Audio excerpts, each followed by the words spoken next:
lagi di OTM Channel. Halo para pelajar yang hebat, apa kabar kalian semua?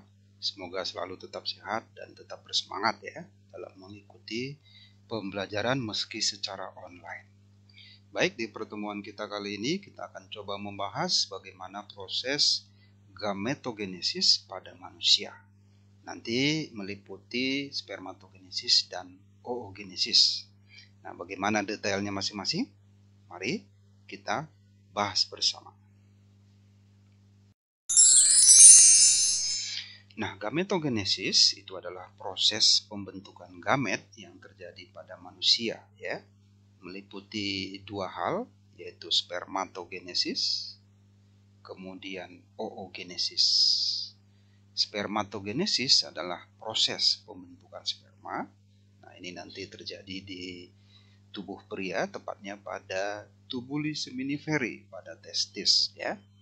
Kemudian oogenesis ini adalah proses pembentukan ovum, tepatnya terjadi di folikel pada ovarium. Nah, kita akan lihat detail dari masing-masing proses ini. Mari kita mulai dari spermatogenesis. Nah, ini adalah skema spermatogenesis. Ya, spermatogenesis adalah proses pembentukan sperma yang terjadi pada tubuh seorang pria ya, tepatnya pada tubulis seminiferi. Nah, kemudian hormon yang mengatur proses spermatogenesis ini adalah follicle stimulating hormone. Nah, ini nanti bekerja pada tubulis seminiferi ini untuk merangsang hormon-hormon pada proses pembentukan spermatogenesis pada testis ya. Proses ini diawali dari sel spermatogonium. Ini adalah cikal bakal sperma yang kromosomnya masih diploid atau 2N ya. Spermatogonium ini akan mengalami pertumbuhan melalui proses mitosis ya. Nah, ini adalah proses pembelahan sel di mana hasil pembelahannya kromosomnya masih sama dengan induknya ya, yaitu sama-sama 2N. Jadi hasil dari mitosis pada spermatogonium ini akan menghasilkan spermatosit primer yang diploid. Kemudian spermatosit primer akan mengalami pembelahan meiosis 1 dan dia akan menghasilkan 2 sel ya, yang kromosomnya sudah haploid. Kita sebut namanya spermatosit sekunder. Nah, kemudian masing-masing spermatosit sekunder ini membelah lagi secara meiosis 2. Ya. Sehingga dari masing-masing sel akan dihasilkan 4 sel yang baru yang kromosomnya haploid atau N kromosom. Nah, keempat sel ini disebut namanya spermatid. Spermatid ini kemudian mengalami proses diferensiasi dan pematangan pada epididymis, pada testis ya. Dari hasil diferensiasi itu akan dihasilkan 4 buah atau 4 sel spermatozoa yang fertil dan fungsional. Jadi keempat sperma ini berfungsi siap untuk membuahi ovum. Nah, sekarang bagaimana proses pada oogenesis ya? Mari kita lihat.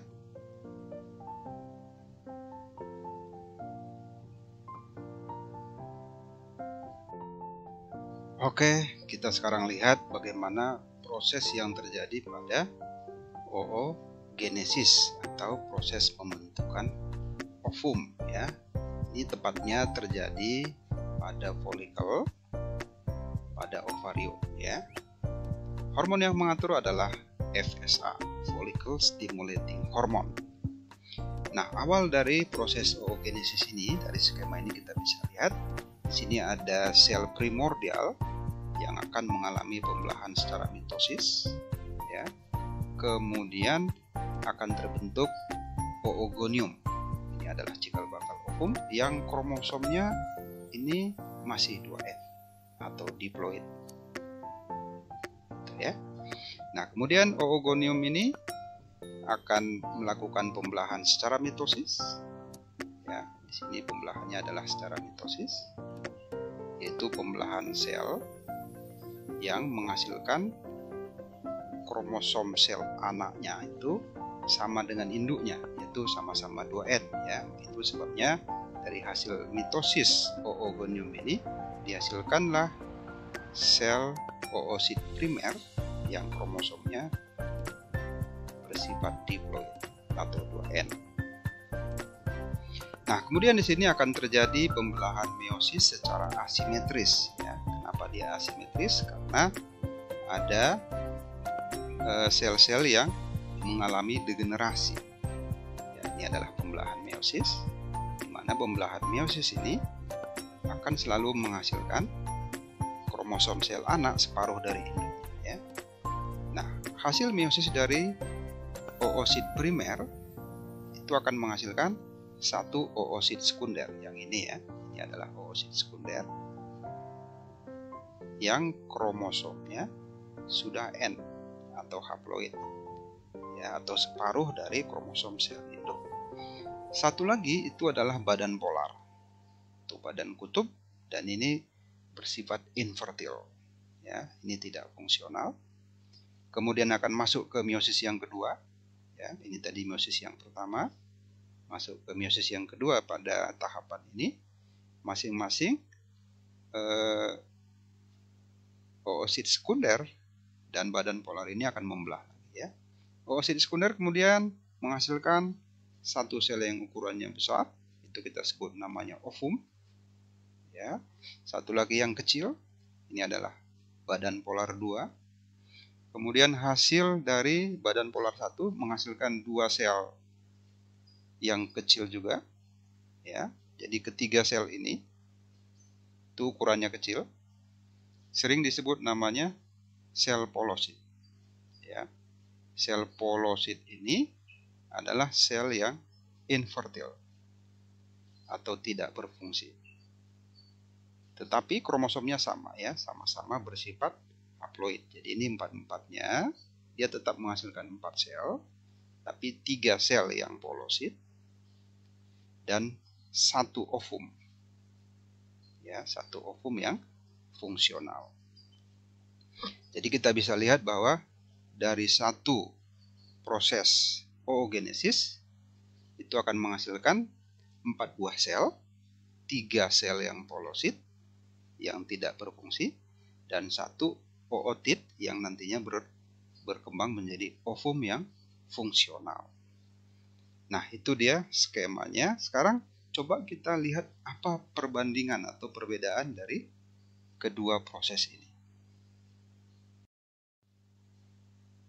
Nah, di sini kita sudah buat tabel perbedaan kedua proses ini, yaitu proses spermatogenesis, kemudian oogenesis. Yang pertama prosesnya adalah spermatogenesis, pembentukan sperma. Oogenesis adalah pembentukan ovum. Kemudian tempatnya, spermatogenesis pada testis atau tubulis miniferi. Oogenesis terjadi pada ovarium atau di dalam folikel, lebih spesifiknya ya. Pembelahan meiosis ini terjadi secara simetris ya, jadi menghasilkan 4 sel yang fungsional.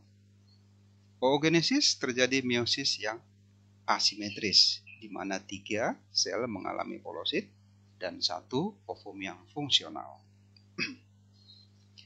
Kemudian yang keempat, spermatogenesis terjadi tanpa henti, jadi bisa diproduksi terus sepanjang hayat dari seorang pria. Ya. Kemudian oogenesis ini memiliki periode istirahat yang panjang. Kemudian berikutnya pembentukan sperma terjadi sepanjang hayat, ini yang kita sebutkan tadi. Sementara oogenesis itu pembentukan ovum terhenti ketika seorang wanita memasuki masa menopause. Jadi ada batasan untuk menghasilkan sel telur. Nah, kemudian kesimpulan yang terakhir, dari satu skema spermatogenesis akan dihasilkan 4 sel spermatozoa yang fertil atau subur, siap untuk membuahi ovum. Kemudian dari satu skema oogenesis akan menghasilkan 3 sel yang polosit, ya, ini yang infertil, dan 1 ovum yang fungsional yang siap dibuahi oleh sperma. Oke, itu materi kita pada pertemuan kita kali ini. Semoga bermanfaat bagi kalian semua. Terima kasih, salam sehat selalu, dan tetap semangat. Oke, terima kasih para sahabat hebat sudah menonton video ini. Salam sehat selalu dan tetap semangat. Nantikan video-video menarik berikutnya hanya di OTM Channel. Jangan lupa like, subscribe, dan bunyikan tombol lonceng.